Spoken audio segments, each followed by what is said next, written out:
अपने हृदय में हम सब का भाव, प्रेम भाव, समर्पण भाव, स्नेह भाव रखते हुए मंच पर आए और प्रभु चरणों तक हम सब का यह पुष्पहार समर्पण पहुंचाएं। बोलिए प्रेम से सदगुरुदेव की, परम प्रभु गुरुदेव की, सदगुरुदेव की, सदगुरुदेव की, परम प्रभु गुरुदेव की।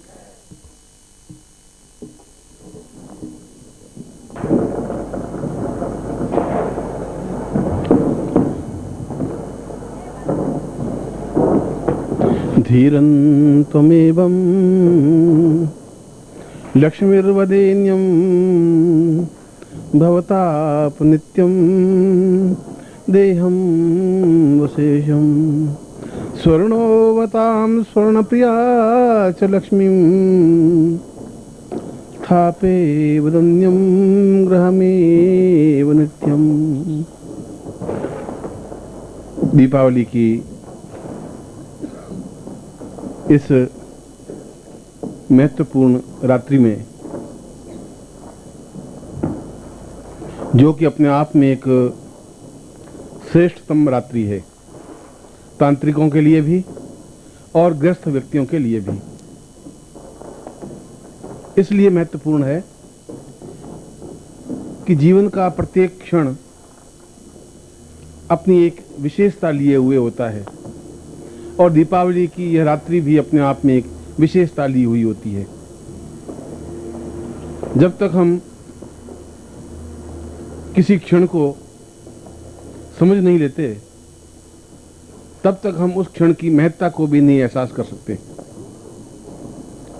जब भगवान राम और लक्ष्मण को विश्वामित्र धनुर्विद्या का ज्ञान दे रहे थे, तब उन्होंने उन दोनों बालकों को, उन दोनों राजपुत्रों को काल ज्ञान भी दिया और सबसे पहले उनको काल ज्ञान का चिंतन कराते हुए बताया कि धनुर्विद्या या जीवन में विजय प्राप्त करने की क्रिया तब तक संभव नहीं है जब तक तुम्हें काल का ज्ञान नहीं होगा, समय का ज्ञान नहीं होगा, क्षण का ज्ञान नहीं होगा, क्योंकि प्रत्येक क्षण अपने आप में एक अलग महत्व लिए हुए होता है।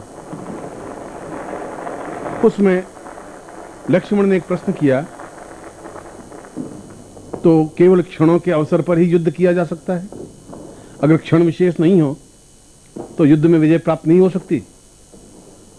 उनका हो तो सकती है, मगर अपने आप में अत्यंत कठिन और कठोर होती है। इसकी अपेक्षा यदि क्षण का ज्ञान हो, समय का ज्ञान हो, तो वह विजय अपने आप में पूर्ण साफल्यतादायक हो सकती है, हो जाती है। और उन्होंने जिस जगह सरयू के उस पार विश्वामित्र के आश्रम में, जब विश्वामित्र इस ज्ञान और काल ज्ञान का चिंतन स्पष्ट कर रहे थे, तब उन्होंने दीपावली की रात्रि को ही एक महत्वपूर्ण चिंतन दिया और लक्ष्मण को बताया कि लक्ष्मण, इसका वर्णन वाल्मीकि रामायण में स्पष्टता के साथ आया है। और मैं वाल्मीकि रामायण का उदाहरण इसलिए दे रहा हूं कि वाल्मीकि राम के समय में जीवित थे। वाल्मीकि ने जो कुछ देखा है वह लिखा है। जब सीता को वापस वनवास हुआ तो वाल्मीकि का आश्रम में रही। तुलसीदास तो आज से 300-400 साल पहले पैदा हुए। तुलसीदास ने तो जो कुछ सुना वो लिखा, वाल्मीकि ने जो कुछ देखा वह लिखा।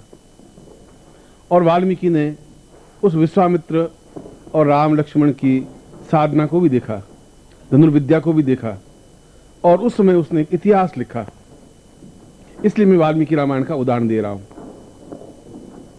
और वाल्मीकि रामायण के दूसरे खंड में श्लोक आता है, रामोवताम देवपदैव तुल्यम विश्वोन्मताम विश्वमतेव तुल्यम ज्ञानोमताम ज्ञानगणैव गणितम क्षणो वदान्यम वदतम वदैवः। विश्वामित्र ने लक्ष्मण को धनुष पर बाण संधान करने के लिए कहा कि तुम अपने इस धनुष पर बाण चढ़ा दो, और जब मैं कहूं तब तुम इस ताड़ के जो ये 7 पेड़ हैं, इन ताड़ के 7 पेड़ों पर एक साथ बाण चला करके 7 पेड़ों को एक साथ बींद देना है, बांध देना है, वेद देना है और तुम तैयार हो जाओ। लक्ष्मण उस सर पर, उस धनुष पर संधान करके खड़े हो गए और रात्रि के उस विशेष क्षण में, जो क्षण स्वर्णप्रिया क्षण कहलाता है और यह प्रत्येक अमावस्या को स्वर्णप्रिया क्षण आता है, उस विशेष क्षण में विश्वामित्र ने ओंकार भरी और लक्ष्मण ने तीर चलाया और उस तीर के चलाने के बाद में विश्वामित्र ने कहा कि लक्ष्मण, तुम स्वयं इन 7 ताड़ के पेड़ों को देख लो। तुमने तो एक क्षण में बाण चलाया है और 7 ताड़ के पेड़ों को पार करता हुआ बाण बाहर निकल गया है।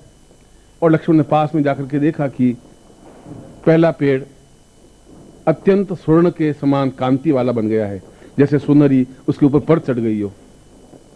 दूसरा ताड़ का पेड़ जो उससे 4 फीट पीछे था वह हल्के सोने के रंग का रहा। तीसरा पेड़ रजत की तरह का बना, चांदी की तरह का। चौथा पेड़ एक ताम्र वर्ण का बना और 7वां पेड़ बिल्कुल वैसा ही ताड़ का पेड़ रहा जैसा था। उसने लक्ष्मण को पूछा कि लक्ष्मण, तुमने बाण छोड़ने में और बाण को 7 इस ताड़ के पेड़ों को पार करने में कितना समय लगा? उसने कहा मुश्किल से क्षणार्ध, एक क्षण का भी आधा, मुश्किल से 2 सेकंड। उनका 2 सेकंड की कितनी अधिक महत्ता है कि पहला पेड़ पूर्ण स्वर्ण का युक्त बन गया और 7वां पेड़ केवल ताड़ का पेड़ ही रह गया। 7 पेड़ या तो ऐसे ही रहते जैसे थे या 7 स्वर्ण के बन जाते, मगर उस पहले क्षण अपने आप इतना मूल्यवान था, दूसरा क्षण उतने हल्का रहा, तीसरा क्षण उससे भी हल्का रहा। इसलिए प्रत्येक क्षण का अपने आप में मूल्य और महत्व है। यदि उस क्षण को समझ सकें, यदि उस क्षण का उपयोग कर सकें, यदि उस क्षण में किसी देवता को आबद्ध कर सकें।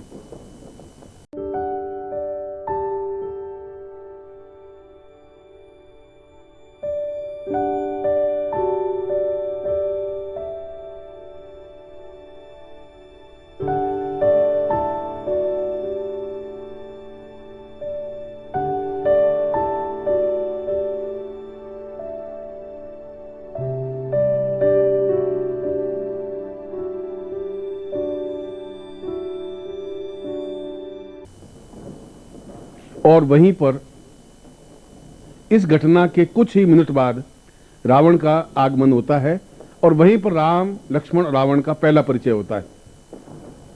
रावण खड़ा खड़ा देख रहा था और रावण ने इस बात को अनुभव किया कि विश्वामित्र से श्रेष्ठ काल गणना करने वाला कोई ऋषि नहीं हो सकता।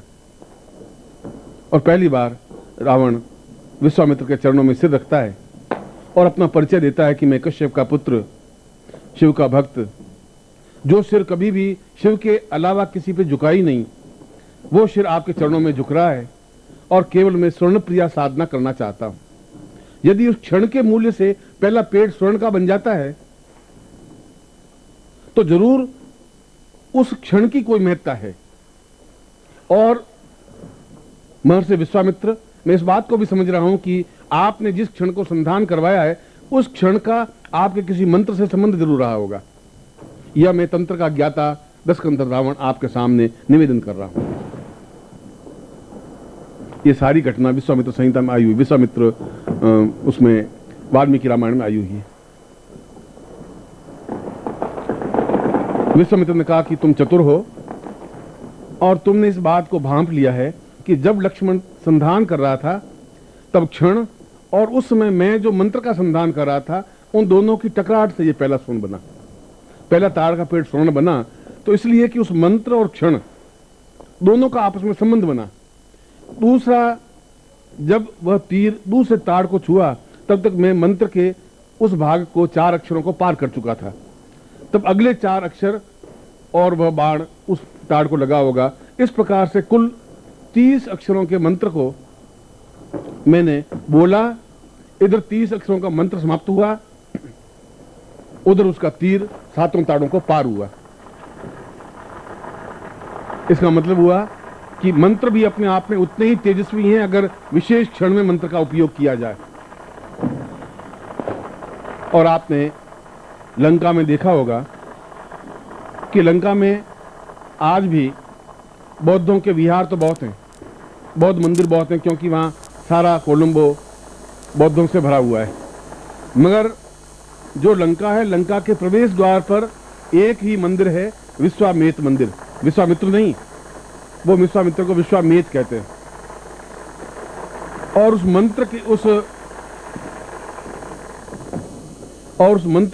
मंदिर के ऊपरी भाग में वही मंत्र लिखा हुआ है जो रावण ने सबसे पहले मंत्र उस विश्वामित्र से प्राप्त किया था। और प्रत्येक क्षण का उपयोग करते हुए, उस स्वर्ण प्रिया की साधना करते हुए, उसने पूरी लंका को स्वर्णमयी बना दिया था।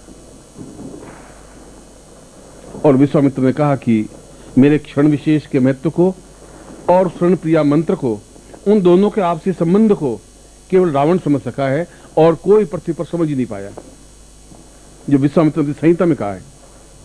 इसलिए कि तीर अपने आप में जितना अचूक होता है, मंत्र भी अपने आप में उतना ही अचूक होता है, यदि मंत्र को सही ढंग से प्रतिपादित किया जाए, क्षण विशेष में उसका उपयोग किया जाए। इसलिए दीपावली की रात्रि को एक विशेष क्षण में लक्ष्मी पूजन का महत्व दिया गया है कि सिंह लग्न में ही लक्ष्मी पूजन किया जाए या वृषभ लग्न में ही लक्ष्मी पूजन किया जाए। तांत्रिकों के लिए कहा गया है कि मेष लग्न में ही लक्ष्मी पूजन किया जाए। यदि कोई विशेष अघोरी है तो मिथुन लग्न में ही उसका पूजन किया जाए लक्ष्मी का। ऐसा क्यों कहा गया? इसलिए कि मिथुन लग्न की अपने आप में कोई महत्ता है। मिथुन शब्द बना है मैथुन से। मैथुन मीन्स पूर्ण भोग युक्त जीवन। मैथुन का मतलब है पूर्ण पुत्रदा युक्त जीवन। जिनके जीवन में पुत्र हो ही नहीं या पुत्र होते ही नहीं हो, वह मिथुन लग्न में लक्ष्मी पूजन करने से अवश्य ही पुत्र प्राप्ति होती ही है, गारंटी है, निश्चित है। और सिंह लग्न का मतलब है स्थिर लग्न। जहां लक्ष्मी का स्थायित्व लेना है, वहां सिंह लग्न में साधना प्रारंभ करनी ही पड़ेगी। और कुल 12 लग्नों में से पूरे 6 लग्न रात्रि को प्रारंभ हो जाते हैं। और प्रत्येक लग्न के प्रत्येक चरण का ज्योतिष दृष्टि से महत्व है। खैर, ये ज्योतिष की एक अलग परिभाषा बनी। मैं तो वाल्मीकि रामायण के उस प्रसंग को आपके सामने स्पष्ट कर रहा था कि रावण ने पूर्ण तांत्रिक साधनाओं में भगवान शिव को आराध्य बनाया, क्योंकि तंत्र का प्रारंभ ही भगवान शिव से हुआ। और शिव ने जब तांडव नृत्य प्रारंभ किया, तब 30 अक्षर उस तांडव नृत्य में से जो घुंघरू बांधे भगवान शिव ने पैरों में, और घुंघरू बांध करके जो नृत्य किया, लास्य किया, उस लास्य से कुल 30 अक्षरों की ध्वनि निकली। और संसार में 30 शब्दों के अलावा कोई शब्द है ही नहीं। सारे संसार की जितनी भाषाएं हैं वो 30 शब्दों पर, 30 अक्षरों पर आधारित है। और वहां से आई उण रील रख ए औंग छाया वरट लण जम गणदस खपय परतस संसर हल। इन अक्षरों के माध्यम से पूरी संगीत की रचना हुई। इन अक्षरों के माध्यम से पूरे यजुर्वेद की रचना हुई। इन अक्षरों के माध्यम से पूर्ण मंत्रों की रचना हुई। और उन्हीं मंत्रों को, उन्हीं शब्दों को रावण ने सीधे उस भगवान शिव के लास्य से प्रारंभ किया, कहीं से पढ़ा नहीं। उसने जो रावण संहिता में जो मंत्र दिए गए हैं, जो तंत्र का प्रयोग दिया गया है, वह किसी पुस्तक में वर्णित नहीं है। रावण तंत्र सबसे पहला बना, रावण तंत्र सबसे लास्ट में रहा। इससे बीच में सैकड़ों तंत्र लिखे गए, पर रावण तंत्र के समान कोई तंत्र है ही नहीं। और जो विश्वामित्र से उसने स्वर्ण प्रिया तंत्र सीखा था, वह उस रावण तंत्र में पूर्ण रूप से प्रतिपादित हुआ। इसलिए उस मंदिर पर आज भी वो मंदिर सुरक्षित है, विश्वामित्र मंदिर, और उसके ऊपर यही मंत्र लिखा हुआ है। यदि आप नेपाल जाएं तो काठमांडू में, नेपाल में पशुपतिनाथ का मंदिर है। और पशुपतिनाथ के मंदिर को आपने आंखें खोल के देखा नहीं, दर्शन करके निकल गए। उसमें मंदिर के 4 द्वार हैं, पूर्व, पश्चिम, उत्तर, दक्षिण। भगवान शिवलिंग स्थापन है। अंदर किसी पुजारी जाने देते नहीं, मगर उस शिवलिंग पर बहुत महीन अक्षरों में पूर्ण श्री विद्या अंकित है। पूरा श्री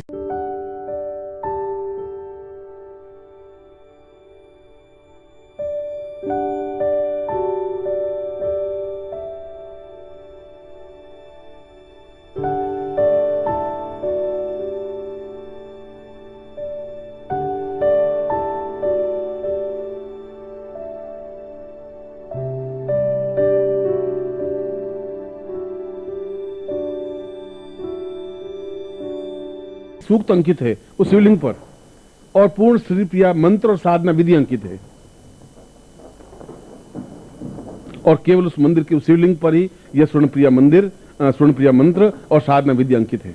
और यही दक्षिण में भी एक मंदिर है, उस मंदिर में भी इसी मंत्र को, स्वर्ण प्रिया मंत्र को पूर्ण विधि विधान के साथ अंकित किया हुआ है, और वह अंकित किया गया है मनुष्य के पीठ की चमड़ी के ऊपर लिखा हुआ। बेंगलोर के पास में क्या मंदिर का नाम है, सबसे बड़ा मंदिर कौन सा है? तिरुपति मंदिर। तिरुपति के एक पुजारी यहां पर 4 महीने 5 महीने रहे थे जोधपुर में। यहां पर मंडोर स्थान है, मंडोर में आगे गुफाएं हैं, वहां कई साधक साधनाएं आज भी कर रहे हैं, तांत्र साधनाएं सीख रहे हैं। यहाँ तो संभव नहीं है, पर जो वास्तव में सीखने के इच्छुक हैं वो सीख रहे हैं। 10-12 शिष्य आज भी वहाँ हैं जो 4 साल से, 3 साल से, 5 साल से हैं। उस गोविंदाचार्य ने जो तिरुपति मंदिर के थे, उन्होंने कहा कि गुरुजी आप तिरुपति के दर्शन किए? उनका 5-6 बार गया। उनका गुरुजी तिरुपति के दर्शन आपने किए ही नहीं। मैं पुजारी हूँ, मैं तो कई सालों से पुजारी हूँ, मैं जानता हूँ कि तिरुपति कहाँ है। मैंने कहा है कि ऊपरी मंदिर में तिरुपति की मूर्ति है ही नहीं। तिरुपति मूर्ति तो सिर्फ गर्भगृह में, गहराई में, जिसमें 108 सीढ़ियां हैं। सीढ़ियों के नीचे ओरिजिनल जो मूर्ति है वो तो वहां स्थापन है, जो हीरों से जड़ी हुई है टोटल, वो बाहर रखते ही नहीं। और जो कोई वीआईपी होते हैं विशिष्ट, उनको ठेठ अंदर ले जाके पूजन करते हैं। अब कि आप आओगे तो मैं आपको मूल विग्रह दिखाऊंगा। ये तो मेरे लिए आश्चर्यजनक बात थी कि लाखों लोग ऊपर दर्शन करके आ जाते हैं और तिरुपति के दर्शन नहीं होते। हमको हैदराबाद गए तो माता जी वाइफ को लेकर, पत्नी को लेकर के मैंने कहा चलो गोविंदाचार्य से मिल लेते हैं। और गोविंदाचार्य ने कहा कि गुरुजी मैं आपको दर्शन करवाता हूं, और ठीक गर्भगृह में ले गया विशेष अनुमति से। और वहां बहुत बड़ा कक्ष है, उसमें तिरुपति की पूर्ण हीरों से युक्त, कोई उसमें जॉइंट नहीं है, कोई पत्थर नहीं है, हीरे से हीरा जड़ा हुआ पूर्ण विग्रह है, शिवलिंग है, और उस मूर्ति है भगवान विष्णु की। शरीर, आंखें, हाथ, कान, नाक केवल उन हीरों से जड़ा हुआ, हीरों से अंकित। और पूरे कमरे में उनकी रोशनी होती है, चारों तरफ पट्टे लगे हुए हैं। और उस जमाने में, आज से शायद हजारों साल पहले, जब लिखने का कोई स्थान नहीं था, तो कैदियों की पीठ पर पूरी चमड़ी उतार देते थे और उसको रसायन से लेप करके उसके ऊपर मंत्र लिखे और वे लटक रहे हैं। और उसमें स्वर्ण प्रिया साधना का पूर्ण विधि विधान अंकित है। आप में से कोई भी जाके देख सकता है। इसका मतलब है कि ये बहुत प्राचीन विद्या है स्वर्ण प्रिया साधना। इसका मतलब है कि वास्तव में अगर विश्वामित्र इतना महत्वपूर्ण है, अगर इस मंत्र के माध्यम से रावण अपनी लंका को स्वर्णमयी बना देता है, यदि पशुपतिनाथ के शिवलिंग पर यह अंकित है, यदि दक्षिण में इस मंदिर के गर्भगृह में उस पूरे विधि विधान अंकित है, तो यह मंत्र अपने आप में बहुत प्राचीन, बहुत महत्वपूर्ण है। क्योंकि मैंने वहां पर उसको मैंने कहा भी, मैं इसको कैमरे से, उसने कहा गुरुजी हो ही नहीं सकता, पॉसिबल नहीं है, कैमरा तो आप यूज कर ही नहीं सकते, आप देख लें। और उसमें उन ब्राह्मी लिपि को भी और उन मंत्रों को जिस भाषा में लिखा हुआ है, आज भी स्पष्टता के साथ आप कोई भी जाके देख सकते हैं। उस विग्रह को भी, उस मूर्ति को, विष्णु की मूर्ति को जो अंदर स्थापन है। एक तो ये हो कि ये पत्थर हो और उसके ऊपर हीरे जड़े हुए हो, एक हो कि हीरों से हीरे एक माला की तरह गूंथे और उसके ऊपर हीरों का एक अंगूठ बन दिया, उसके ऊपर हाथ, नाक, कान बना के विष्णु की मूर्ति बना दी। वह मूल विग्रह है जो अंदर गर्भगृह में अंकित है, और वहां कोई दिया नहीं लगता। उन हीरों का प्रकाश अपने आप में इतना तेजस्वी है कि जैसे आप अक्षर पढ़ सकते हैं। कभी आपका भाग्य हो, सौभाग्य हो, तो आप जाएं और तिरुपति के साक्षात मूल विग्रह के दर्शन कर सकें। कभी आपका सौभाग्य हो, नेपाल में जाएं और दूरबीन लेके जाएं। अंदर तो वे पुजारी बहुत मुस्टंडे, अंदर जाने देंगे नहीं आपको, मगर दूरबीन से उन अक्षरों को पढ़ सकते हैं। बाहर खड़े खड़े तो देखने से मना करते नहीं ना, देख सकते हैं। क्योंकि जहां श्री सूक्त पूरा अंकित है, जहां रावण का संहिता के शिव पूजन अंकित है, तो यह स्वर्ण प्रिया साधना विधि भी पूरी अंकित है, मंत्र नहीं, पूरी साधना विधि। और इस स्वर्ण प्रिया साधना के, इस मंत्र की 108 भेद हैं, एक भेद नहीं। संतान प्राप्ति के लिए स्वर्ण प्रिया साधना अलग है, शरीर साधना के लिए अलग है, तंत्र साधना के लिए अलग है, वायु गमन प्रक्रिया के लिए अलग है। मंत्र एक ही है, प्रयोग विधियां अलग अलग है। जैसे 2 in 1 और 3 in 1 और 4 in 1 होता है, वैसा। और ये साधना केवल अमावस्या की रात्रि को ही की जा सकती है। और 12 अमावस्याओं में से श्रेष्ठ अमावस्या कार्तिक की अमावस्या कहलाती है, जो आज अंकित है और जिसमें आप और हम आमने सामने बैठे।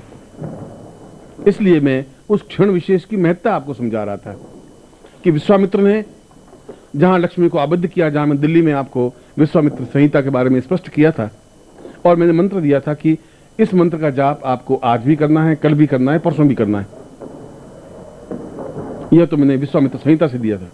मगर विश्वामित्र के मूल चिंतन को, उस स्वर्णप्रिया को रावण ने पहली बार समझा, इसलिए रावण मंत्र भी कहलाता है, इसलिए इसको दशानन मंत्र भी कहते हैं, इसलिए इसको स्वर्णप्रिया मंत्र भी कहते हैं, इसलिए इसको अद्वितीय चैतन्य मंत्र भी कहते हैं और लक्ष्मी गर्भ मंदिर भी कहते हैं, मंत्र भी कहते हैं।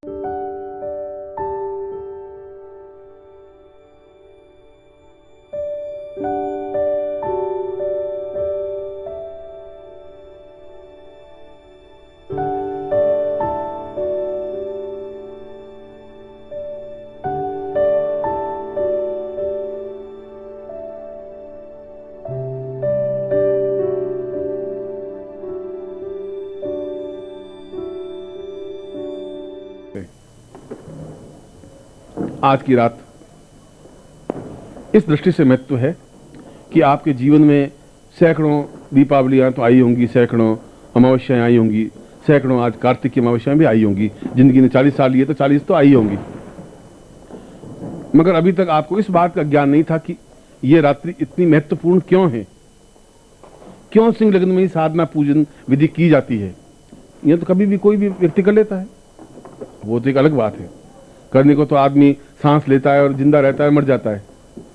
मर जाना और जिंदा रहना कोई बहुत महत्वपूर्ण बात नहीं है। महत्वपूर्ण बात यह है कि आप अपने क्षमता के बल पर अद्वितीय बने। कश्यप का, एक गरीब कश्यप का बेटा रावण, जिसमें कुछ बुद्धि ज्ञान नहीं था, वो अपने आप में अद्वितीय पुष्पक विमान बना सकता है। पूरी नगरी को लंका की बना दे। आप तो नहीं बना सकते, गले का हार भी वाइफ के, पत्नी के, और पूरी नगरी को बना दे, तो जरूर उस व्यक्ति में कोई दम क्षमता, ताकत थी, जो पूरे काल और इंद्र और वरुण और कुबेर को अपने पैरों के नीचे दबा के रखता था। तो साधना की होगी इंद्र की और दबा के रखा होगा। और इंद्र कुबेर को अपने दबा के रखा था, तो लक्ष्मी को भी अपने सामने गिड़गिड़ाते हुए रखा था उसने। हाथ नहीं जोड़े थे उसने एक बार भी लक्ष्मी के सामने। जहां वो सिंहासन में बैठता था, लक्ष्मी चरणों में बैठी रहती थी, या तो विष्णु के चरणों में बैठी या रावण के चरणों में बैठी। उस ब्राह्मण पुत्र में इतना तेज था, ताकत थी। कश्यप तो भिक्षा मांग करके जिंदगी बिताई है उसने। तो उसके बेटे ने अपने आप में, बहुत अलग बात है कि हम उत्तर भारत के लोग उस रावण को बहुत दुष्ट कहते हैं और दक्षिण भारत के लोग रावण का मंदिर बना के आरतियां करते हैं। वह तो हमारा चिंतन दृष्टिकोण गलत है। मगर उसके जैसा विद्वान व्यक्ति तो पैदा हुआ ही नहीं। रावण संहिता जैसा, रावण तंत्र जैसा व्यक्ति न लिख पाया। त्रेता युग से आज तक कोई व्यक्ति लिख नहीं पाया इतने अद्वितीय ग्रंथ को, इतने अद्वितीय मंत्र को। न अगले 10,000 साल को लिख पाएगा, कि उसके लिए उतना ही दमखम, क्षमता, पौरुष, ताकत, साहस चाहिए जो उस मंत्र को लिख सके, बोल सके, पढ़ सके, उच्चारण कर सके। हमने केवल, उसने जिंदगी में एक बदला लेने के लिए, अपनी बहन का बदला लेने के लिए सीता का हरण तो किया, मगर इतना संयमित कि उसको महलों में नहीं रखा। रख सकता था वो। एक बार भी सीता के पास नहीं गया, एक बार भी सीता से आंख नहीं मिलाई, एक बार भी उससे कुछ बात नहीं कही। केवल बदला लेने के लिए उसको अपने अशोक वाटिका में जाकर रख दिया। इतना संयमित व्यक्ति केवल रावण हो सकता है और कोई नहीं हो सकता। बाकी ये तो राजा था, कुछ भी कर सकता था, सीता के साथ कैसा दुर्व्यवहार कर सकता था, उसने नहीं किया, गया ही नहीं। जब भी अशोक वाटिका में गया तो मंदोदरी को साथ लेके गया है, चाहे तुलसी का रामायण पढ़ ले, चाहे वाल्मीकि रामायण पढ़ ले। इतना संयमित जीवन व्यतीत करने वाला, इतना तेजस्वी और मेधावी व्यक्तित्व, ये तो एक विभीषण के उस कुचक्र से उस रावण की मृत्यु हो जाती है, समाप्त हो जाता है। मगर उसके बावजूद भी जब मृत्यु के बाद में जब विभीषण कहता है कि मैं दाह संस्कार रावण का नहीं करूंगा, क्योंकि दुष्ट था, राम ने कहा कि दुष्ट तो वह था ही नहीं, उसके जैसा विद्वान, उसके जैसा अद्वितीय व्यक्तित्व पैदा ही नहीं हुआ विभीषण। वह मुझसे भी ज्यादा श्रेष्ठ था, क्योंकि मुझे इतना ज्ञान नहीं था जितना रावण को ज्ञान था। यह तो एक समय है कि उसको परास्त होना पड़ा, मैं विजयी हुआ। बाकी उसको परास्त काल भी नहीं कर सकता था। उसको परास्त मैंने नहीं किया, तुम्हारे कुचक्र ने किया विभीषण। तुम इसके पाप के भागी हो, इसलिए उस पाप के भाग को दूर करने के लिए तुम उसका दाह संस्कार करो। राम जैसा व्यक्ति भी ऐसा कहना पड़ रहा है उसको भी। उसकी प्रशंसा करनी पड़ रही है, उसकी सराहना करनी पड़ रही है। खैर ये एक विषय अलग है। मैं स्वर्णप्रिया साधना के बारे में आपको समझा रहा था। इसलिए आज की रात्रि को वही क्षण, स्वर्णप्रिया क्षण या सिंह लगन के क्षण 1:17 से लगा करके 3 बजे तक आएगा। अभी कितने बजे? 1 बज गया, 12:15। तो 1:17 से शुरू होगा क्षण और ठीक 3 बजे तक क्षण रहेगा। इसका मतलब है कि करीब 1 घंटा और कुछ मिनट, 1.5 घंटे के आसपास रहेगा। इस 1.5 घंटे में आपको वह साधना करनी है जो आपके जीवन की अद्वितीय साधना बन सके।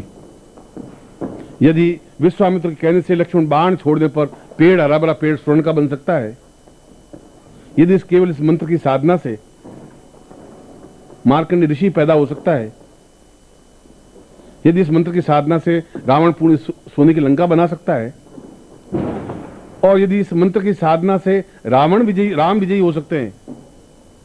यदि आपने दक्षिण में गए हो तो दक्षिण में जितने भी मंत्र हैं उन सभी मंदिरों में इसका एक एक बीज अंकित है। पूरा मंत्र किसी को ज्ञात नहीं है। रामेश्वरम मंदिर के ऊपरी भाग में, जहां समुद्र के सामने, ये पूरा मंत्र अंकित है। सुनो, बाकी दक्षिण में कहीं नहीं अंकित है, केवल 2 जगह अंकित है। या तो रामेश्वरम मंदिर में अंकित है या तिरुपति के मंदिर में अंकित है। तो जरूर इस मंत्र की, इसका मूल्य, इसका महत्व, मगर किसी को मंत्र ज्ञात है तो समय का ज्ञान नहीं है, समय का ज्ञान है तो मंत्र का ज्ञान नहीं। रावण कह रहा कि केवल लक्ष्मण के बाण चढ़ाने से सोने का नहीं होगा ताड़ का पेड़। गुरुदेव, मुझे ऐसा लग रहा है कि इसने बाण चलाया, आपने मंत्र का उच्चारण किया, दोनों के भेद से यह मंत्र स्वर्ण बन सका। मैं ऐसा समझ रहा हूं। मैं समझ गया, तुम पहली बार समझ पाए। जो मेरे रहस्य था उसको तुम समझ पाए। और आज भी उस समय को पकड़ना है तुम्हें, इस मंत्र की ध्वनि को पकड़ना है। दोनों को वापिस टकराट हो तो लक्ष्मी की उत्पत्ति तो होगी ही, प्रादुर्भाव तो होगा ही। ऐसा हो ही नहीं सकता। पूरे शास्त्र खंडित नहीं हो सकते, पूरे शास्त्र गलत नहीं हो सकते। न तुम लोगों ने कभी समझा, न तुम लोग मेरे पास कभी बैठे, न तुमने मेरा मूल्य महत्व समझा, न उस ज्ञान का चिंतन लिया। तुम 364 दिन तो घूमते रहे भिक्षा के लिए, नौकरी के लिए, पेट की कमाई के लिए, और 301 दिन मेरे पास आए। तुमने उसको ज्यादा महत्व दिया कि शायद उससे धन प्राप्ति हो पाएगी, नौकरी करने से या तोल हाथ में, डंडा हाथ में लेने से उससे लक्ष्मी प्राप्ति नहीं हो सकती। जीवन निर्वाह हो सकता है, और तुम जीवन निर्वाह के अलावा कुछ कर नहीं सके और कर भी नहीं सकते। ये और बता देता हूं, कितना कर सकते हो? 2 लाख, 3 लाख, 4 लाख, 5 लाख, 10 लाख। 10 लाख की आज के युग में कोई वैल्यू न तो उस समय थी, न आज है, न 10 साल बाद कोई वैल्यू होगी। ऐसा कुछ हो ही नहीं सकता। तुम्हारे 10 लाख में आनंद प्राप्ति नहीं हो सकती, सुख प्राप्ति नहीं हो सकती। तुम्हारे 10 लाख से बहुत निश्चिंत, निर्भीक नहीं बन सकता आदमी। तुम्हारे 10 लाख का कोई मूल्य महत्व नहीं है। आनंद के साथ में हम लक्ष्मी को प्राप्त कर सके, इसलिए आपको जो साधना पैकेट दिया है उसमें पारद लक्ष्मी भी दी है। पारा जो भगवान शिव का विग्रह है, आराध्य है, जिसको शिव कहा गया है, पारदेश्वर कहा गया है।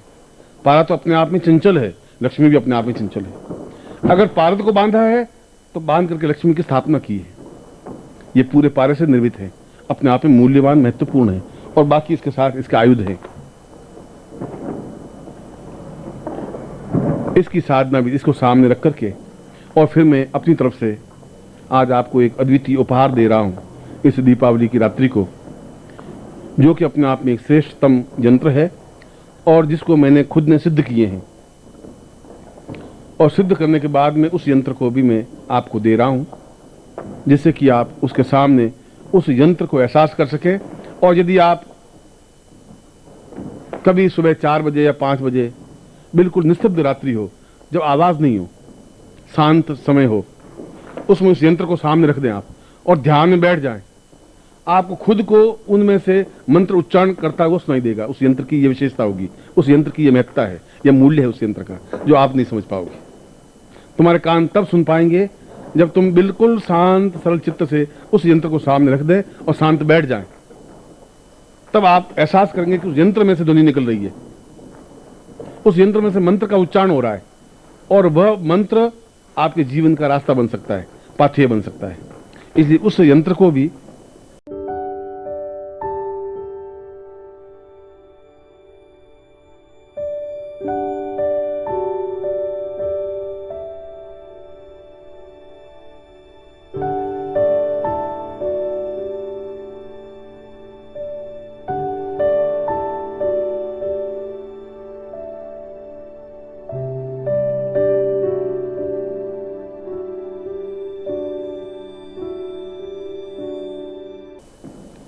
जो कि स्वर्ण प्रिया यंत्र है, जो कि अपने आप में 108 लक्ष्मियों का प्रतीक यंत्र है, उस यंत्र को भी मैं आज आपको उपहार रूप में मैं आपको दूंगा। और दूसरा उपहार आपका पारदेश्वर लक्ष्मी तो है ही, और फिर उसके आयुध हैं, और उसके साथ में उस गोपनीय मंत्र को भी स्पष्ट करूंगा, जो कि अपने आप में एक अद्वितीय मंत्र है, श्रेष्ठतम मंत्र है। उस मंत्र को उस समय विशेष में आप उच्चारण करें। आज 1:17 से 3 बजे तक है, अगली अमावस्या को कुछ और समय होगा, हमेशा 1:17 से 3 नहीं हो सकता, क्योंकि काल तो अपने आप में घूमता रहता है। उस लक्ष्मी प्रिया या स्वर्ण प्रिया समय वापस कब आता है, वह तो आप अपने गुरु से कभी संपर्क स्थापन करें तो आपको बताएंगे कि अगली अमावस्या को कब आएगा, उसकी अगली अमावस्या को कब आएगा, या कभी कब आएगा, या आप खुद उनके चरणों में बैठ कर सीख लें, या फिर आपके पास कोई ऐसी ज्ञान हो, चिंतन हो, या फिर उस यंत्र को सामने रख करके उस ध्वनि को सुन ले, तब भी आपको समय बता देगा वो। इस समय विशेष में स्वर्ण प्रिया समय क्षण है। उस यंत्र की अपने आप में इतनी विशेषता है, जिन्होंने पूरे शिविर में भाग ले रहे हैं पूर्णता से, उनको यंत्र दे। वो मंत्र और प्रयोग विधि लिखवा देता हूं। सबसे पहले ये जो सामग्री है, ये अपने आप में मंत्र सिद्ध है। ये पारदेश्वर लक्ष्मी है, ये अपने आप में मंत्र सिद्ध है। वो यंत्र दे रहा हूं, अपने आप में अद्वितीय वस्तु, तुम्हारे आने वाली पीढ़ियों के लिए भी। सर, तुम्हारे जीवन में तो सौभाग्य रहेगा ही, आने वाली पीढ़ियां भी एहसास कर सकेंगी कि आप आज रात को सुबह 3 बजे, 3:15 बजे सुन लें, उसमें ध्वनि निकलती हुई। बाकी कभी तांबे में से ध्वनि नहीं निकलती, उसमें मंत्र नहीं निकल सकता, उसमें शब्दों का उच्चारण नहीं होता, मगर उसमें निकलना एक तरंग की तरह निकले तो एहसास कर लेना कि यंत्र अपने आप में कितना महत्व। उसमें कोई मशीन फिट नहीं है, वो अपने आप में एक चार्ज है, चैतन्य युक्त है, दिव्यता युक्त है, इसलिए उसको स्वर्ण प्रिया यंत्र कहा गया है। इसलिए तुम्हारे पूरे जीवन का मूल्य, उस यंत्र का मूल्य अगर कहें तो तुम्हारा जीवन अपने आप में बहुत नगण्य है। उस यंत्र के सामने कोई वैल्यू ही नहीं है तुम्हारे जीवन की। तुम्हारे साथ पिछले पीढ़ियों का भी कोई महत्व नहीं है उस यंत्र के सामने। मैं समझता हूं तुम्हारे जीवन के साथ पीढ़ियों को भी उस यंत्र का मूल्य भी मैं समझता हूं, तुम नहीं समझ सकते। हीरे का मूल्य तुम और मैं नहीं समझ सकते, जौहर ही समझ सकता है।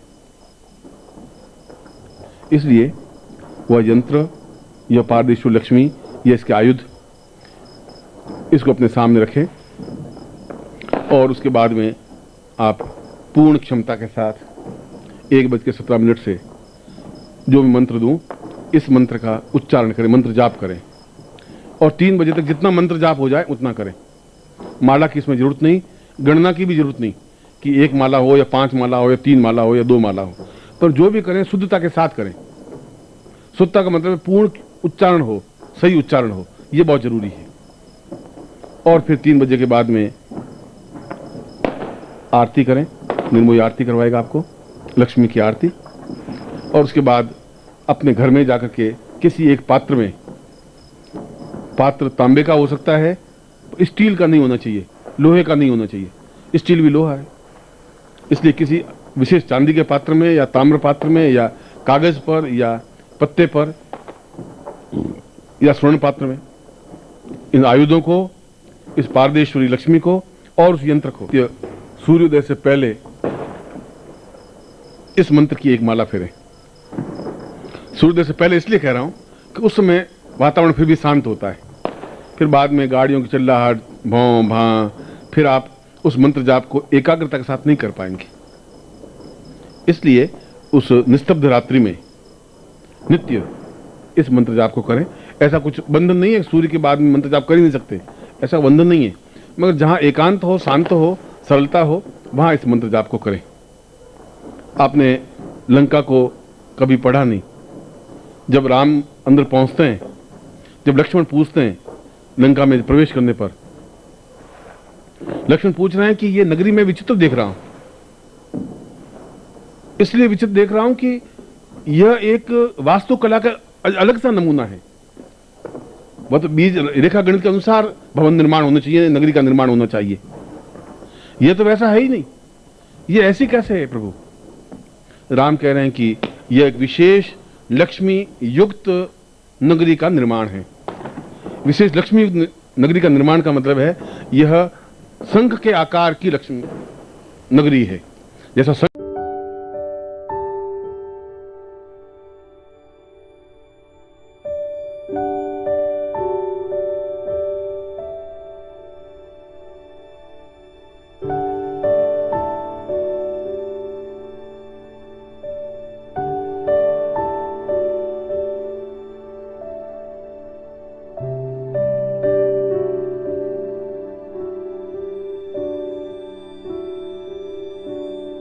शंख होता है, दक्षिणावर्ती शंख, ठीक उसी प्रकार से नगरी का निर्माण है। शुरू में संकीर्ण, बाद में फैला हुआ, आगे चंचुकार। इसलिए इस नगरी में धन की न्यूनता रह ही नहीं सकती। लक्ष्मण, जितनी पूरी पृथ्वी पर धन है उतना केवल इस लंका में धन होना चाहिए। ये वाल्मीकि रामायण को उदाहरण कह रहा हूं, राम के मुंह से निकले हुए शब्द। तो उसने, लक्ष्मण ने कहा कि फिर हमारी अयोध्या में धन रह ही नहीं सकता, तो अयोध्या तो इस प्रकार की है नहीं। उसने कहा कि जो अयोध्या का निर्माण हुआ वह इससे पहले हुआ। यह मंत्र और इसकी विधि विश्वामित्र के साथ प्रारंभ हुई, इसलिए उस प्रकार की नगरी का निर्माण रावण कर सका। मगर बाद भी अगर केवल दक्षिणावर्ती शंख स्थापन करे, यह प्रयोग भी दिया है, और ऐसा शंख स्थापन करे जिसमें कम से कम आज की भाषा में 1 किलो धान आ सके, 1 किलो चावल आ सके, इतना बड़ा, और नित्य इस मंत्र को जप करे, स्वर्ण प्रिया मंत्र को, और अक्षत उसमें डालते रहे। अक्षत का मतलब है टूटा हुआ चावल नहीं, अक्षत, पूरा चावल चुना हुआ डिब्बी में रखे, एक मंत्र पढ़े एक चावल डाल दे, एक मंत्र पढ़े एक चावल डाल दे, और जब तक वो शंख पूरा नहीं हो जाए, भर नहीं जाए चावलों से, तब तक उस साधना विधि को करता रहे। हो सकता है 10 दिन में, 15 दिन में, महीने में, 2 महीने में, जब चावलों से पूरा ढक जाए तब एक अनुष्ठान संपन्न होता है। और एक अनुष्ठान संपन्न व्यक्ति कर लेता है, उसके जीवन में दोनों हाथों से खर्च करने के बावजूद भी धन की न्यूनता नहीं रह सकती। ये राम जैसा तांत्रिक व्यक्ति कह रहा है, मैं राम को तांत्रिक व्यक्ति भी कह रहा हूं, क्योंकि लक्ष्मण को जब भेजते हैं राम, जब बेहोश घायल हो जाता है, गिर जाता है, तो राम लक्ष्मण को कहते हैं तुम जाओ और रावण से सीख के आओ कोई विद्या। लक्ष्मण तुनक के कहते हैं मैं उस दुश्मन के पास जाऊं और सीखूं, ऐसा कैसे संभव है? उनका तुम समझते नहीं हो, रावण के साथ करोड़ों विद्याएं समाप्त हो जाएंगी, करोड़ों विद्याएं पृथ्वी पर रहेंगी नहीं, इसलिए तुम्हें जाना चाहिए। मैं नहीं जा सकता, इसलिए नहीं जा सकता कि मेरी मां ने मुझे वनवास दिया है, तुझे वनवास नहीं दिया है। मुझे कह के निकाह के वन में रहोगे, वनवास है, तुम तो मेरे साथ आए थे, तो तुम जा सकते हो नगरी में, मैं नहीं जा सकता, मुझे वन में ही रहना है। और वो घायल रावण पड़ा है, और लक्ष्मण राम की आज्ञा से जाते हैं, और जाकर के अहम में कि मैंने इस रावण को परास्त किया है, और उस सिर के पास खड़ा हो जाता है, और उसने, रावण कहता है कि मैं राम की आज्ञा से तुम्हारे पास आया हूं, उनको सीखना चाहता हूं। तो रावण कुछ बोलता नहीं। वो दूसरी बार कहता है तब भी बोलता नहीं, वो तीसरी बार कहता है तब भी रावण बोलता नहीं, आंखें खोल के देखता रहता है। लक्ष्मण तुनक करके वापस राम के पास आ जाते हैं। उनका आपने मेरा अपमान करने के लिए क्यों भेजा? 3 बार मैंने उनको कहा, 3 बार रावण बोला ही नहीं, अभी तो घमंड इतना अधिक। उनका लक्ष्मण तुम खड़े कहां थे? कि मैं सिर के पास खड़ा था। कि शिष्य सिर के पास खड़ा नहीं होता, अगर शिष्य है तो चरणों के पास खड़ा होना पड़ेगा तुम्हें। तुम चरणों के पास खड़े होके तुम कहो। वो रावण इतना मूर्ख नहीं है, विद्वान है, वो जरूर उत्तर देगा, पर तुम्हारी मान्यता के खिलाफ तुम गए। शिष्य सिर के पास खड़ा नहीं होता, शिष्य तो चरणों में खड़ा होता है। तुम वापस जाओगे। वापस जाते हैं लक्ष्मण, वापस चरणों में जाकर खड़े होते हैं और कहते हैं कि मैं दशकंधर रावण आपको प्रणाम, रावण को मैं लक्ष्मण दशरथ का पुत्र प्रणाम करता हूं। तो उसको आशीर्वाद देता है, तुम विजयी भव। उसने कहा कि मैं 1-2 चीजें आपसे पूछना चाहता हूं कि आपकी नगरी का निर्माण कैसे हुआ? तो वह कहता है कि ये शंख के आकार की मेरी नगरी है, और इस प्रयोग के माध्यम से इस नगरी में कभी भी अकाल नहीं पड़ सकता, इस नगरी में कभी देवता हावी नहीं हो सकते।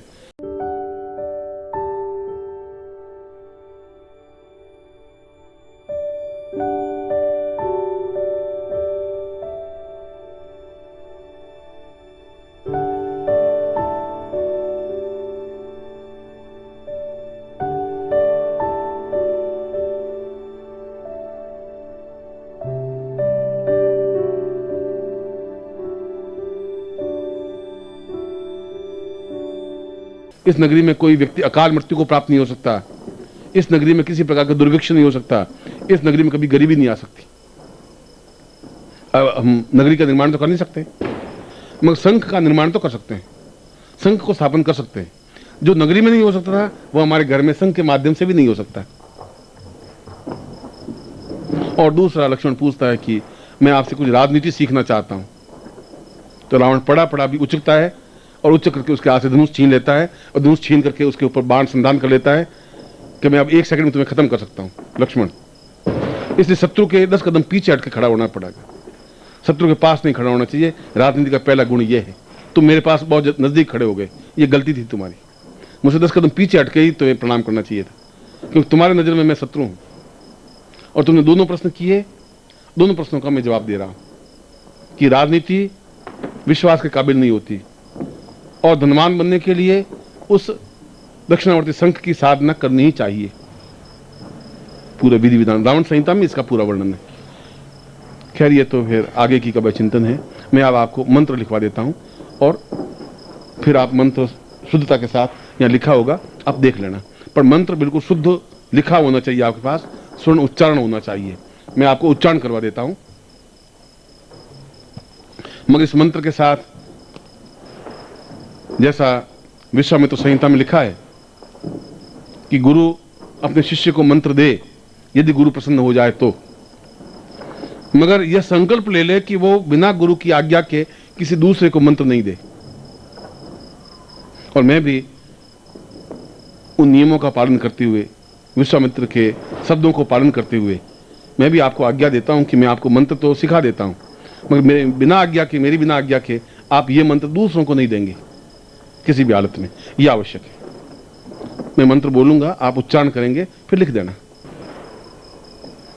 बोलिए ओम श्रीम श्रीम रीम रीम एम एम स्वर्ण लक्ष्म्यै सिद्धिर्भव स्थापय जाग्रय मम गृहे पूर्ण लक्ष्म्यै नमः। इसमें मम जहां आया वो मम गृहे, वहां आप अपने नाम का उच्चारण करें कि आपका नाम है मान लो जगन्नाथ, तो जगन्नाथ ग्रहे, या किशन लाल है तो किशन लाल ग्रहे। मम की जगह उस शब्द का अपना नाम उच्चारण करेंगे। और इसके लिए माला की जरूरत नहीं है, सामने ये आयुध स्थापन कर दें, फिर इन आयुधों के पीछे उस यंत्र को स्थापन करें और आयुधों के आगे पारद लक्ष्मी को स्थापन करें। पारद लक्ष्मी आप बैठे हैं, फिर पारद लक्ष्मी है, फिर 5 आयुध हैं और उसके बाद में वो यंत्र है, यदि आपके पास यंत्र हो तो। यदि यंत्र नहीं है तो फिर आप और पारद लक्ष्मी और 5 आयुध, और फिर इस मंत्र को संपन्न करें और संपन्न होने के बाद में लक्ष्मी की आरती कर दें। उसके बाद ही आप अपना कार्यकाल जो भी करें।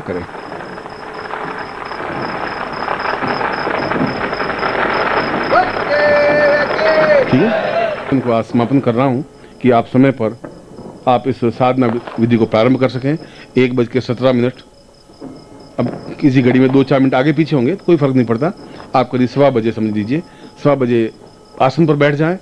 अगरबत्ती दीपक की कोई जरूरत नहीं होती और ये पूर्व की तरफ आप मुंह किए हुए बैठे हैं, उसी प्रकार से जैसे मैंने बताया आपके सामने स्थापन कर दें और फिर मंत्र जाप करें और 3 बजे तक पूरा मंत्र जाप करें, बीच में नहीं उठें। फिर 3 बजे आरती होगी, आरती के बाद में इन आयुधों को अपने स्थापन कर लें, अपने रख दें अंदर और घर जाकर के इनको स्थापन कर दें। और जो मंत्र है, इस मंत्र का रोज 1 माला या 2 माला या 4 माला या 5 माला या 11 माला, जितनी आप में क्षमता हो मंत्र जाप करें। सुबह भी कर सकते हैं, रात्रि को भी कर सकते हैं, ऐसा प्रतिबंध नहीं है। मगर यदि स्वर्ण प्रिया क्षण हो, उन क्षण विशेष में मंत्र जाप करें तो ज्यादा अनुकूल रहेगा। वह अगले अंक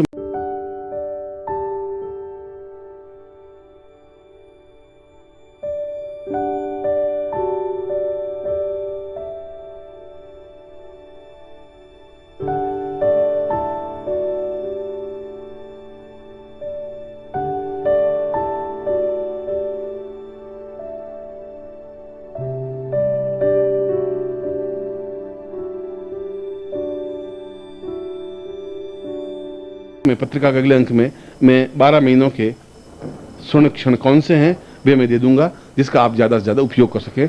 आप भी समझ सकेंगे स्वर्ण क्षण का तात्पर्य क्या है। बाकी पत्रिका वाले पढ़ेंगे, समझ में नहीं आएगी उनकी, वो तो एक बात अलग है, न आप बता पाएंगे, दोनों बातें स्पष्ट हैं। मैं एक बार फिर आपको हृदय से आशीर्वाद देता हूँ। जय माता जी की जय साधक परिवार की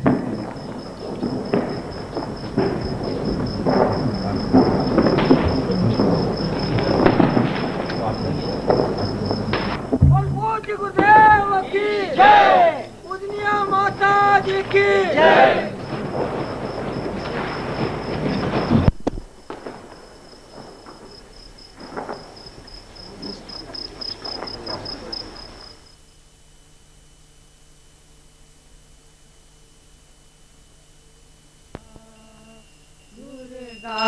रूप निरंजनी सुख संपत्ति दाता मैया सुख संपत्ति दाता जो कोई तुमको ध्याता जो कोई तुमको ध्याता रिद्धि सिद्धि धन पाता ओम जय लक्ष्मी माता तुम पाताल निवासनी तुम ही शुभदाता हो मैया तुम ही शुभदाता कर्म प्रभाव प्रकाशिनी कर्म प्रभाव प्रकाशिनी भवनिधि की त्राता ओम जय लक्ष्मी माता जिस घर तुम रहती था सब सद्गुण आता मैया सब सद्गुण आता सब संभव हो जाता सब संभव हो जाता मन नहीं घबराता ओम जय लक्ष्मी माता तुम बिन यज्ञ न होते वस्त्र न हो राता मैया वस्त्र न हो राता खान पान का वैभव खान पान का वैभव सब तुमसे आता मैया जय लक्ष्मी माता शुभ गुण मंदिर सुंदर क्षीरोदधि जाता मैया क्षीरोदधि जाता रत्न चतुर्दश तुम बिन रत्न चतुर्दश तुम बिन कोई नहीं पाता ओम जय लक्ष्मी माता महालक्ष्मी की आरती जो कोई नर गाता मैया जो कोई नर गाता और आनंद समाता और आनंद समाता पाप उतर जाता ओम जय लक्ष्मी माता जय लक्ष्मी माता मैया जय लक्ष्मी माता तुमको निश दिन सेवत मैया जी को निश दिन सेवत हर विष्णु दाता ओम जय लक्ष्मी माता ओम जय गुरुदेव दयानिधि दीन हितकारी मैया जय जय मोह विनाशक जय जय मोह विनाशक भव बंधन हारी ओम जय जय जय गुरुदेव ब्रह्मा विष्णु सदा शिव गुरु मूरत धारी वेद पुराण बखानत वेद पुराण बखानत गुरु महिमा भारी ओम जय जय जय गुरुदेव जप तप तीरथ संयम दान विविध कीजे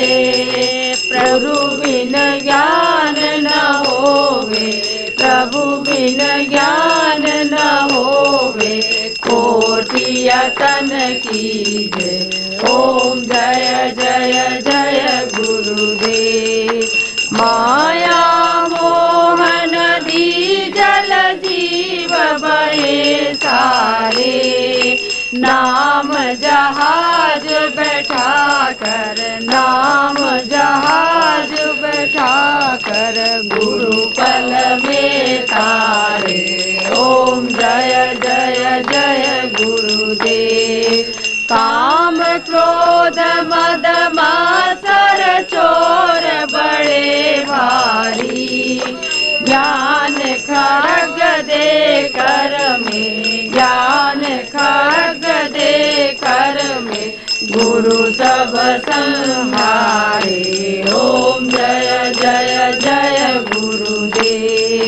नाना पंथ जगत में निज निज गुण गावे, सबका सार बता कर, सबका भेद बता कर गुरु मार्ग लावे। ओम जय जय जय गुरुदेव।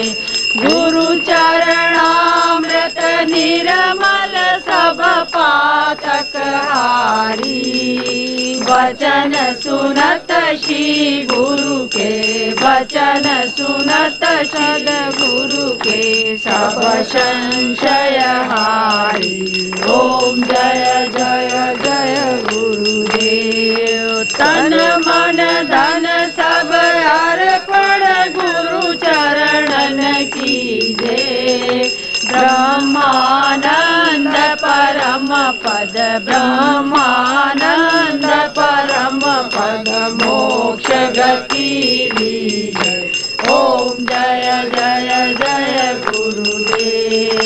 जय गुरुदेव दयानिधि दीनन हितकारी, जय जय मोह विनाशक, जय जय मोह विनाशक भव बंधन हारी। ओम जय जय जय गुरुदेव। ओम जय जय जय गुरुदेव। ओम जय जय जय गुरुदेव। बोले पूज्य गुरुदेव की जय। बोले पूज्य गुरुदेव की जय। बोले पूज्य माता जी की, भैया लक्ष्मी की, जय। सिद्धाश्रम साधक परिवार की जय। हर हर महादेव। त्वमेव माता च पिता त्वमेव, त्वमेव बन्धु च सखा त्वमेव, त्वमेव विद्या द्रविणं त्वमेव, त्वमेव सर्वं मम देव देव। अब सौंप दिया इस जीवन का सब भार तुम्हारे हाथों में, सब भार तुम्हारे हाथों में है, जीत तुम्हारे हाथों में और हार तुम्हारे हाथों में और हार तुम्हारे हाथों में। मेरा निश्चय है बस एक यही, एक बार तुम्हें पा जाऊं मैं, एक बार तुम्हें पा जाऊं मैं। अर्पण कर दूं दुनिया भर का सब प्यार तुम्हारे हाथों में, सब प्यार तुम्हारे हाथों में। जो जग में रहूं तो ऐसे रहूं, जो जल में कमल का फूल रहे, जो जल में कमल का फूल रहे। मेरे सब गुण दोष समर्पित हो भगवान तुम्हारे हाथों में, भगवान तुम्हारे हाथों में। अब सौंप दिया इस जीवन का, सब भार तुम्हारे हाथों में, सब भार तुम्हारे हाथों में। जब जन्म का मुझे जन्म मिले, तो तब चरणों का पुजारी बनूं, तो जब चरणों का पुजारी बनूं। इस पूजक की एक एक रग का होता तुम्हारे हाथों में, होता तुम्हारे हाथों में। जब जब संसार का कैदी बनूं, निष्काम भाव से कर्म करूं, निष्काम भाव से कर्म करूं। फिर अंत समय में प्राण तजूं, साकार तुम्हारे हाथों में, साकार तुम्हारे हाथों में। अब सौंप दिया इस जीवन का, सब भार तुम्हारे हाथों में, सब भार तुम्हारे हाथों में। मुझ में तुझ में बस भेद यही, मैं नर हूँ तुम नारायण हो, मैं नर हूँ तुम नारायण हो। मैं हूँ संसार के हाथों में, संसार तुम्हारे हाथों में, संसार तुम्हारे हाथों में। अब सौंप दिया इस जीवन का, सब भार तुम्हारे हाथों में, सब भार तुम्हारे हाथों में। है जीत तुम्हारे हाथों में, और हार तुम्हारे हाथों में, और हार तुम्हारे हाथों में। अब सौंप दिया इस जीवन का, सब भार तुम्हारे हाथों में, सब भार तुम्हारे हाथों में। अब सौंप दिया इस जीवन का, सब भार तुम्हारे हाथों में, सब भार तुम्हारे हाथों में। बोले प्रेम से सदगुरुदेव की, बोले परम प्रभु गुरुदेव की, परम प्रभु गुरुदेव की, बोले परम स्वामी निखिलेशानंद महाराज की, बोले परम स्वामी सच्चिदानंद महाराज की, बोले अखिल भारतीय सिद्धाश्रम साधक परिवार की, बोले महालक्ष्मी की। अब आप लोग नमन करते हुए, आरती लेते हुए अपना जो भी सामान है उसे समेट करके अपने उसी लिफाफे में रख लेंगे अलग अलग।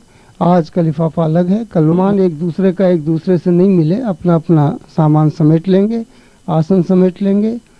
और अब आप विश्राम करना चाहें थोड़ी बहुत देर विश्राम कर लें, यहाँ करना चाहें यहाँ कर लें, जहाँ भी आपको जगह मिले। और उसके बाद आप फ्री हैं, जिसको जल्दी सवेरे जाना है वो जा सकेगा, जो मिल कर के जाना चाहें वो अपना बाद में चले जाएं।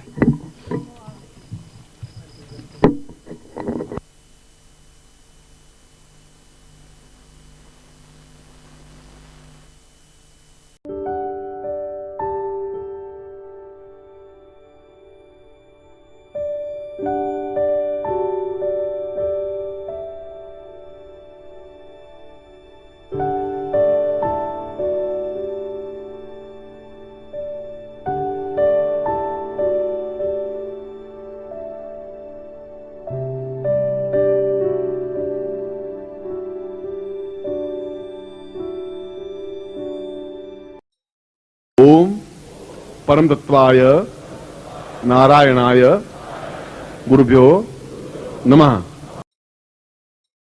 ओम ह्रीं मम प्राण देह रोम प्रतिरोम चैतन्य जाग्रय ह्रीं ओम नमः।